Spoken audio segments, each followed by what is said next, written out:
नमस्कार, आप देख रहे हैं मनी 9। मैं हूं आपके साथ संदीप ग्रोवर और मेरे साथ चर्चा करने के लिए मेरे वरिष्ठ सहयोगी प्रवीण शर्मा जी मेरे साथ जुड़ चुके हैं। सर, बहुत बहुत स्वागत है आपका।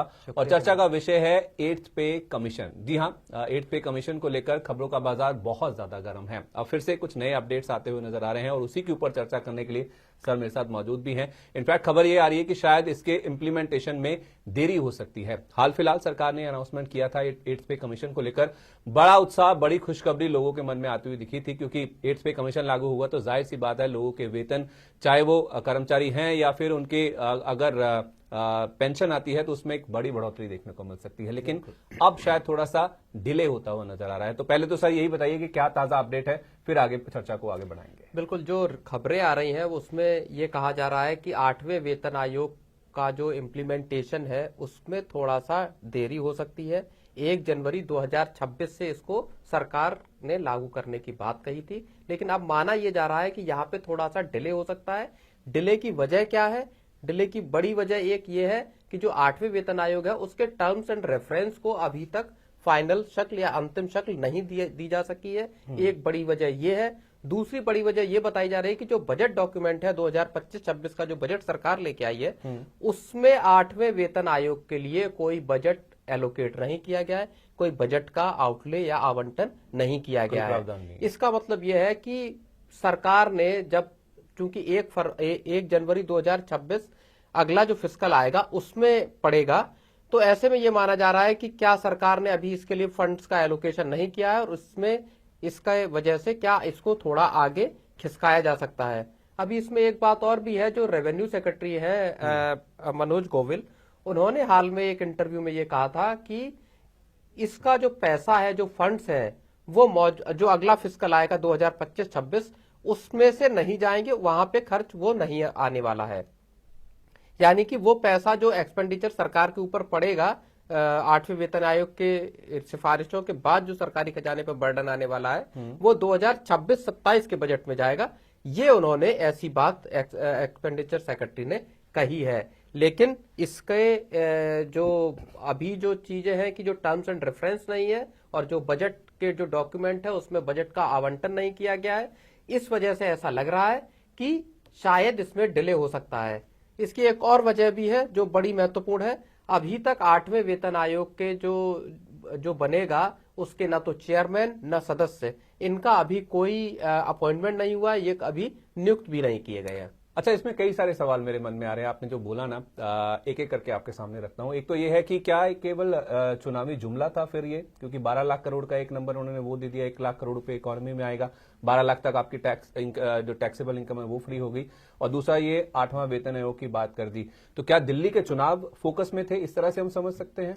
नहीं, जिस तरह से सरकार ने बजट से ठीक पहले जनवरी में इसका ऐलान किया था, 5 फरवरी को दिल्ली के इलेक्शन थे। हाँ। तो इस बात को उठाया गया बार बार कि जो केंद्रीय कर्मचारियों के लिए चूंकि है, पेंशनर्स के लिए है सेंट्रल गवर्नमेंट के, वो एक बड़ा हिस्सा दिल्ली में रहता है।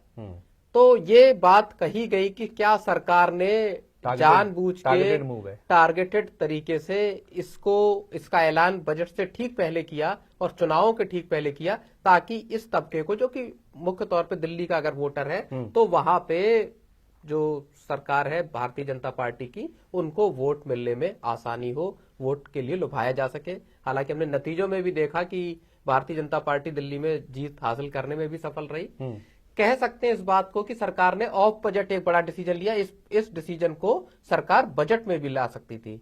लेकिन फिर आप एक चीज और भी देख सकते हैं कि ये सरकार कई फैसले ऐसे करती है जो बजट के बाहर होते हैं, बड़े फैसले।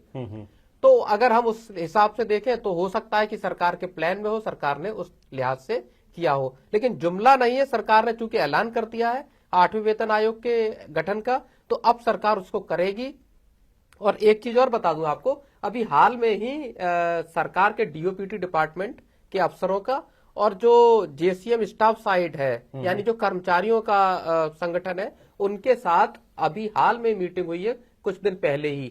वहां पे कई मसलों पे बात हुई है, जिसमें फिटमेंट फैक्टर है, जिसमें सदस्यों की नियुक्ति को लेके है, कई मसले ऐसे हैं जिनको लेके उसमें बात भी सरकार के साथ हो चुकी है।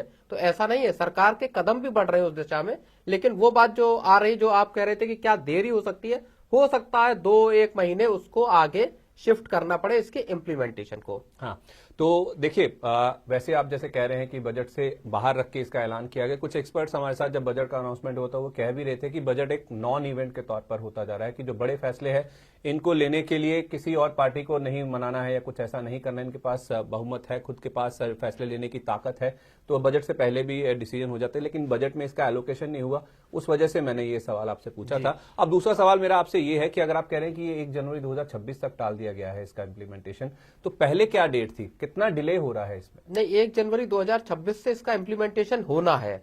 अच्छा, उसमें 2 महीने ये बात कही पहले गई भी है कही सरकार की। अब हो सकता है वो 2 महीने नहीं, हो सकता है 2 महीने, 1.5 महीने या और आगे, डिपेंड करेगा किस तरह की कंडीशंस बनती है, उतना टलने की बात है। हो सकता है कि थोड़ा सा इसमें डिले हो जाए, हो सकता है अप्रैल तक खिसक जाए मामला, अगले साल। इसका मतलब है वो नेक्स्ट फिस्कल ईयर में चला जाएगा फिर। तो जो एक्सपेंडिचर सेक्रेटरी कह रहे हैं कि इसका जो बजट है या खर्च है सरकार के ऊपर, वो 2025-26 में नहीं जाएगा, 26-27 में चला जाएगा। तो वहां से वो बात को भी अगर हम पिक करें तो ऐसा लगता है कि शायद 2-1 महीने आगे जाएगा।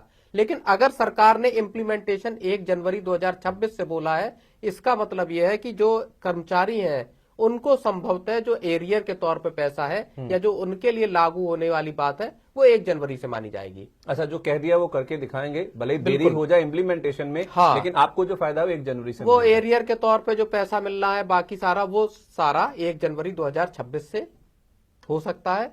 और भले इसको जो थोड़ा सा प्रोसेस इसकी भले थोड़ी सी आगे खिसक जाए। चलिए अब फायदे की बात कर लेते हैं। जब आप कह रहे हैं कि फायदा मिलेगा, भले ही देरी के साथ मिले, लेकिन 1 जनवरी 2026 डेट तय है, उसी डेट से आपको ये फायदा है वो मिलता हुआ नजर आएगा।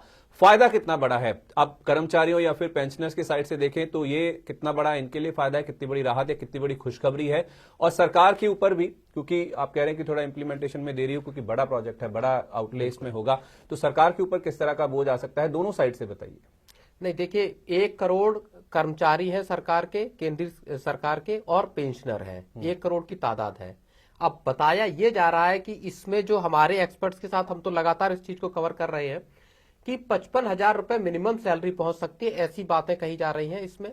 और जो 8th पे कमीशन का जब गठन होगा और जब उसकी जब सिफारिशें आएंगी तो उसमें जो तमाम तरह के सैलरी हो गया, अलाउंसेज हो गए और दूसरे जो बेनिफिट्स हैं जो केंद्रीय कर्मचारियों को और पेंशनर्स को मिल रहे हैं, उन सब का लेखा जोखा, उन सब के लिए सिफारिशें वो 8वां वेतन आयोग देगा। और अक्सर ये होता है कि सरकार उनको एज इट इज उसको मान लेती है, स्वीकार कर लेती है और उसके बाद उनको लागू कर दिया जाता है। अब बिल्कुल फिक्स तौर पे अगर कहा जाए कि कितना बढ़ जाएगा, वो 8वां वेतन आयोग जब बन जाएगा, जब वो सिफारिशें देगा, तब पता चलेगा कितने अलाउंसेस बढ़ेंगे, किस लेवल पे। क्योंकि बहुत सारे जो कर्मचारी संगठन है वो ये भी मांग कर रहे हैं कि अलग अलग जो स्लैब्स हैं वेतन के केंद्रीय लेवल पे, उनको मर्ज किया जाए। बहुत सारे अभी स्लैब्स हैं, उनको मर्ज किया जाए, कम स्लैब करे जाए, जिससे कि आसानी से चीजों का मतलब कैलकुलेशन और बाकी हिसाब से वो आसानी रहे। तो सरकारी खजाने पे भी कितना बर्डन पड़ेगा, अभी इसका भी कोई आइडिया नहीं है। ये हो सकता है जब कमीशन की रिपोर्ट आ जाएगी, जब सरकार उसको लागू करेगी, कुछ काट छाट अगर करती है या नहीं करती, उसके बाद ये तय होगा कि एग्जैक्टली गवर्नमेंट के जो सरकारी खजाना है उस पर कितना बर्डन पड़ने वाला है। चलिए, एक बात तो तय है कि आपको मायूस होने की बिल्कुल जरूरत नहीं है। 1 जनवरी 2026 ये डेट तय है जब 8th पे कमीशन यानी कि 8वां वेतन आयोग लागू होता हुआ दिखेगा। उसमें थोड़ी सी देरी हो सकती है, 2-1 महीने की। FY27 यानी कि वित्त वर्ष 2026-27 तक इसका जो बोझ है वो सरकार के ऊपर शिफ्ट होता हुआ नजर आ सकता है। तो थोड़ी देरी जरूर होगी, लेकिन आपको फायदे एरियर के साथ मिल जाएंगे। 1 जनवरी 2026 से आपको 8वें वेतन आयोग का जो फायदा है वो मिलता रहेगा। थोड़ी देरी हो सकती है, ये नया अपडेट है, लेकिन आपको मायूस होने की जरूरत नहीं है, आपको एरियर के साथ पूरा बकाया मिल जाएगा। तो 8वें वेतन आयोग को लेकर ये था हमारा नया अपडेट जो कि हमने आपके साथ शेयर किए हैं। ऐसे ही अपडेट्स को जानने के लिए, अपनी जेब से जुड़ी हुई, पर्सनल फाइनेंस से जुड़ी हुई खबरें जानने के लिए और स्टॉक मार्केट से जुड़े हुए सारे अपडेट्स जानने के लिए आप मनी 9 के साथ बने रहिए। हमको फिलहाल के लिए इजाजत दीजिए। इस वीडियो में इतना ही। नमस्कार।